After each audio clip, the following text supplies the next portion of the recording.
Aquí en mi calle seguimos igual, llenos de mierda, con camiones, las calles cada vez se mueven más, los agujeros en las aceras, estos son impresionantes, no sé si me podéis oír. Todo esto es vergonzoso.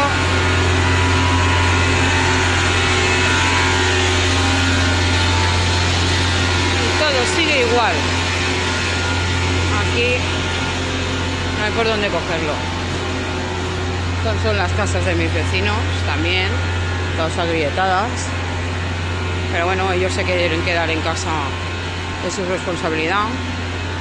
Mirar esto también. Pero bueno, y sobre todo dónde están. Que la acera se ha ido para abajo. Y todo sigue igual.